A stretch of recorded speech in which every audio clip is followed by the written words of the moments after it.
What up? It's your boy Jay Woo. Okay, maybe not your boy, but we can be boys. All right.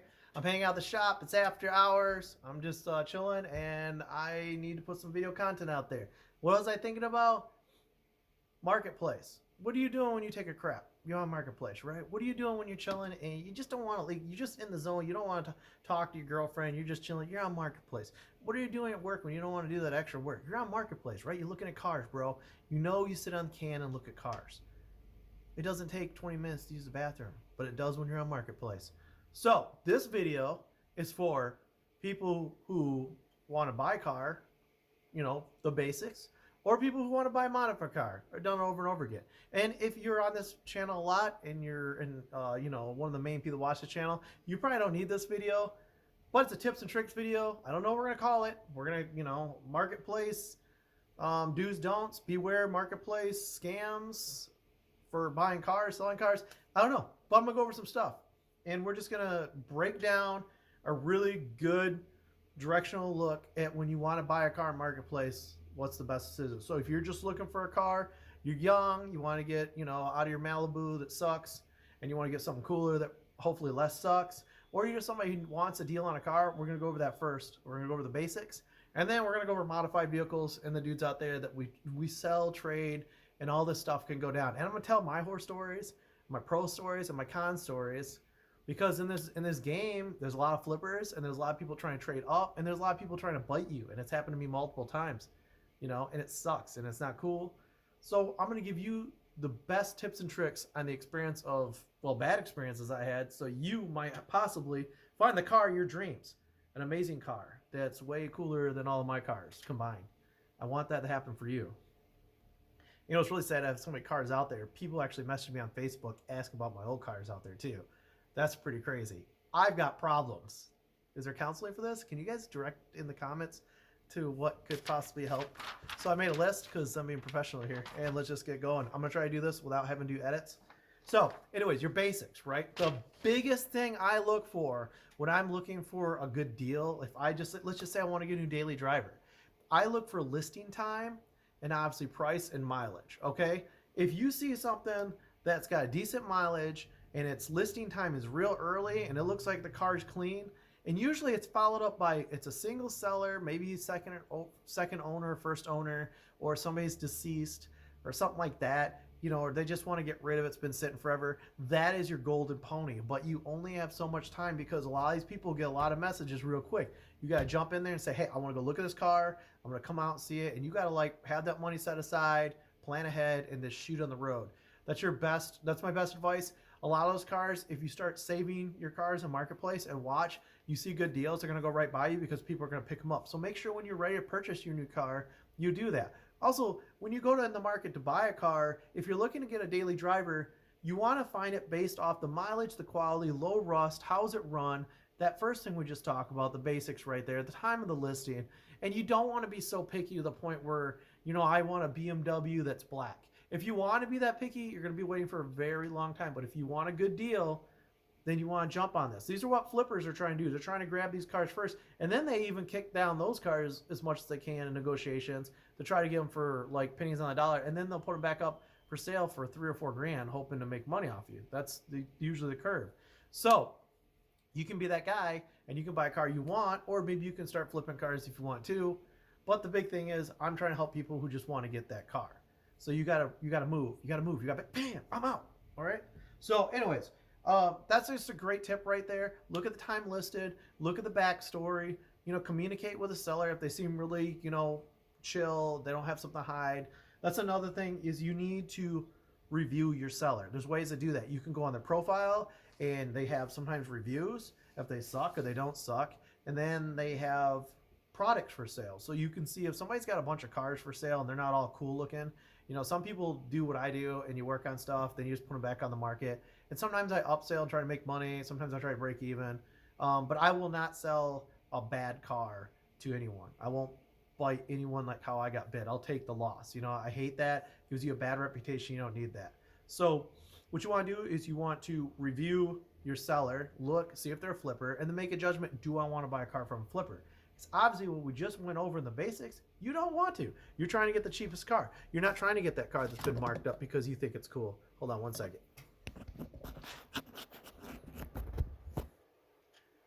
All right, almost ran out of power there. So anyways, so review your seller. Look at the seller, do a little bit of communication, get a feeler out there. You know, photo quality is really important. So you want to look at the photos. If they're all like super far away, if they're not taken up close, if the car just looks like crap, then you want to put that into accountability. Also, though, if the car seems like it's really cheap and the photo is really horrible, it might be testing people. So you still might want to go check this car out, depending on the car you really like. You know what I'm saying? So description is very important too. If there isn't a lot of description, then make sure you write down all the things you'd be interested in. One, you want to know the miles. You want to say, hey, I know a guy that works on cars, you know, really cheap. So if it really does have any issues, feel free to let me know. So let them know that it's not a big deal, that you can fix it, even though you might not buy the car, so you can get some more information out. People usually loosen up. Do your research on your cars. You know, obviously when Subarus leak oil under the car, it's usually a head gasket issue, and you don't want that. Unless you want to change the head gaskets. A lot of dudes make a lot of money off picking up blown Subarus head gaskets because they're cheap. So there's a lot of different things you can look at. But you're trying to find a car, you're trying to cruise around, you're trying to enjoy your summer. That's where I'm coming at with this perspective. So you want to look at the description very closely. You want to ask all the questions that are really going to matter for you, which is mileage, what kind of issues it got. You know, you start asking an interview, and if he says something like, sometimes in the description, they'll say, runs great, never overheats. Usually that means the car overheats or they're hiding something. They're usually like a bad description will, or a person who like is scamming and isn't really good at selling something, scamming people, they'll usually put in the description the problem with the car or the problem that you may look into on the car. These are all red flags.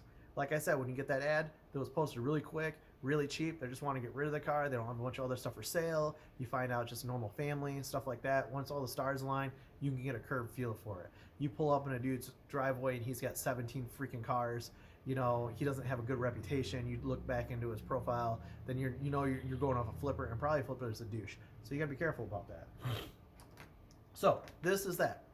Timing, engaging, and going to look at the car, and looking at cars that are listed really soon, that have decent miles, that are rush free, that are decent shape. You know what I'm saying? There's a lot of cars out there, you'd be surprised, even in the Rust Belt, that have been parked and never driven during the winter months. And those are the cars you look for. Usually it's somebody, your seller is going to be around 60 years old, or your seller is going to be in a new car, or maybe it's a girl's car and the boyfriend's buying a new car, you know. So like research that. Look at those, all our evaluations on the importance of getting a good car. You know, if you get a dude and, you know, it's like, you know, a 20-year-old kid and the car's a mess, there's a lot of things. That could be an advantage too. If you've got a modified vehicle off somebody who doesn't know how to fix it, or they just given up on it, you can gain off that. And people have done that with me and everyone, and I've done that with people. You know, sometimes people just get burned out and you can finish their project. But you gotta know what you're going into, and usually you want to have extensive knowledge of those cars, and it's sort of like a genre of cars that you work on. Everyone I know has certain cars they work on, and they know certain things that they can jump on in the car. So you want to make sure that, you know, you feel comfortable with that knowledge, because you're going to get bit possibly, and it's a bite where you're walking into it, you're doing it yourself. So scams, too good to be true. That's a big thing in this market. Marketplace is it's toxic. It's a mess. There's a lot of cars in there. There's a lot of stuff for sale. The biggest thing you'll see is you'll see a picture of a car, like let's say like a 92 MR2 that's like perfect, no rust, right? It'll say $1,500, okay?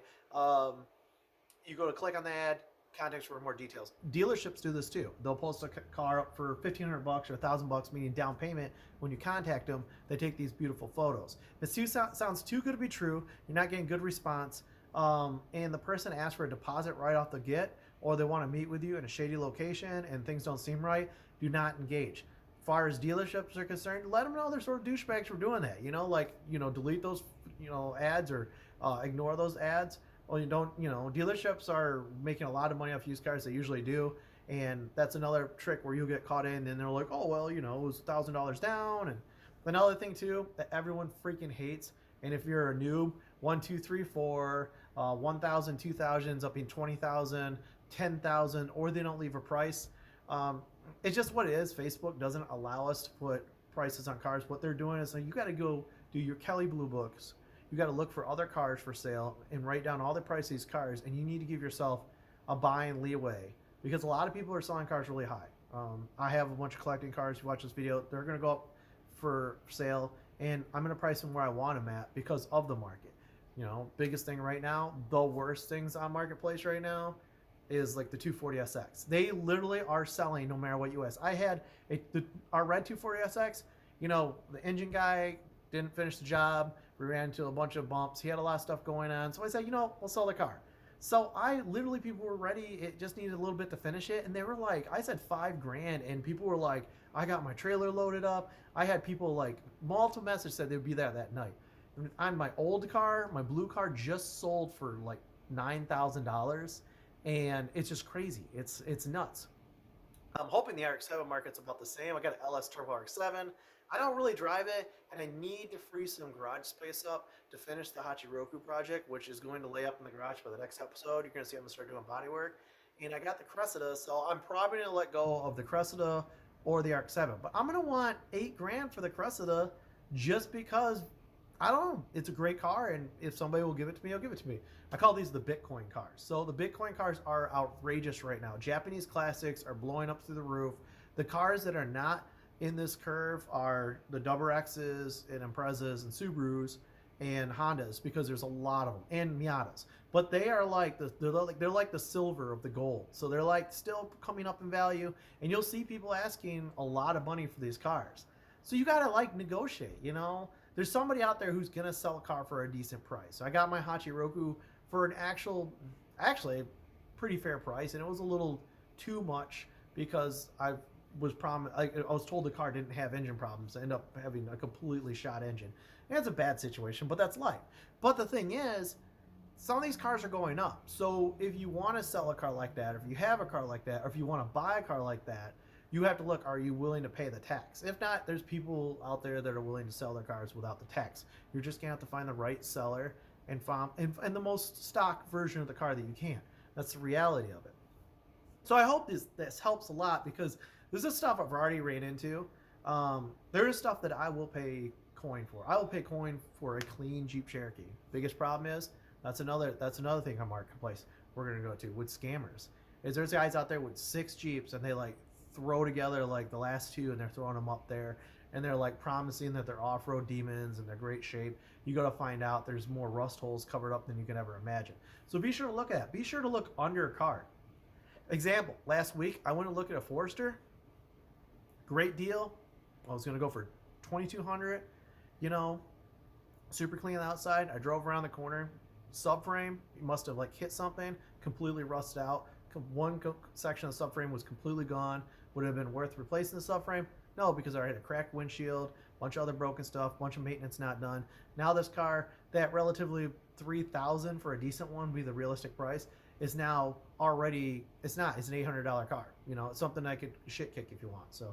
So anyways, so we got that. Let's see other things you gotta really look at. Let's look at like buying modified cars. So this is pretty much coming off the end. If you're looking to just buy a car, biggest thing is time listed, who's selling the car, get in there and look at the car, check the oil. You can look up videos and like what to look for when you buy a car. Also another thing, if the oil is changed fresh, especially with a flipper and oil changes are really fresh, then you got to be a little concerned of the fact that they might be considerably hiding something. So I usually like my oil to be a little dirty. The fact that it's a main driven car, a secondary driven car is nice too, not some car that's been sitting in the backyard. These are all things that you can negotiate a lower price on. So the other thing, now buying and selling modified cars. This is a world that is really big. I thought, honestly, I felt like I was this weird guy, like, bro, you know, like, I got like lots of cars and I constantly swap. And then like some of my buddies who have the same car since, you know, their first and second car are like, man, dude, you go through a lot of cars. This actually is a huge trend. Trading and selling cars is fun. And right now with the market and everything and everyone's doing so well, you know, there's a lot of extra cars out there. And a lot of people picked up early in the JDM Legends. And now all these cars are like going up in value. And now you're trying to trade and adjust these cars. If you yourself have a car you want to trade, then you have to make sure you check the market value. What are they going for? I have an LS RX-7. Like they're going anywhere from 10 to 14,000.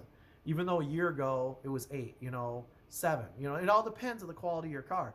Make sure that you qualify the quality of your car versus whatever you want to trade for, and make sure that their car is maintained. That's a big thing. When buying modified vehicles, 90% of the time, well, 80% of the time, you're really buying the person who's done with their car for multiple reasons. One, it could be all ragged out, wore out. They don't want to do the next big repair or motor swap that's going to be needed. Two, and these are just big reasons out there. There's usually maintenance and modifications and stuff they just don't want to keep up on. The car's going out, and there's other reasons. Now their wallet's thin, they lost interest, but usually there's always something you're gonna have to fix on this car, because that's the reason why it's on Marketplace. Because if it drove fine and everything was working good, it'd probably be just sitting in his driveway. So you have to remember that, and you have to sort of investigate and get that out of your seller. Unless he's overloaded and they have a really nice car, you also have to look at his collection of cars and what kind of cars he does. With this YouTube channel, a lot of people ask about my cars. I go, I was able to hey, watch my YouTube channel. You can know exactly what's going on with the cars. It's great data logging, but an example is there's people out there who do buy multiple cars and they sit on some to sell to get more money, or they trade, and sometimes just trade for fun. So if you're buying a modified car, look at your owner. Look at your owner. Is your owner, is he big on maintenance? Does he care about the car? Is he a knowledgeable car? Is he the original builder of the car? It's another thing. If he's not the original builder of the car, what does he know about the car? Does he know how to work on cars? So that's another thing. So then you might have to chase down the previous owner, or if he data logged personal information that really can help you understand the quality of this car. With modified vehicles, you definitely want to go look at the car. You definitely want to drive the car. And a big thing is make sure that when you go see the car, you're going to see the car with a cold startup. That's another big thing. Cars have issues, and their issues will hide if somebody has already warmed up a car. If I go to see your car, I go look at a car, you're trying to sell me a car, trade a car. If I start that car up and it turns warm within a minute, I'm not gonna. The deal's already done. I'm gone. I'm gonna talk to you for a while, hang out, then I'm leaving. That's a big one. I don't really, I don't really see the point in why people do that. Unless they drove the car. If they just currently drove the car, and I can tell, you can usually tell when somebody's driven a car. They drive their cars around, they're active cars. But if it's something that you can ask that too. You're like, do you drive this today, or do you drive it around a lot, or is it just parked? So I hope that these tips help out.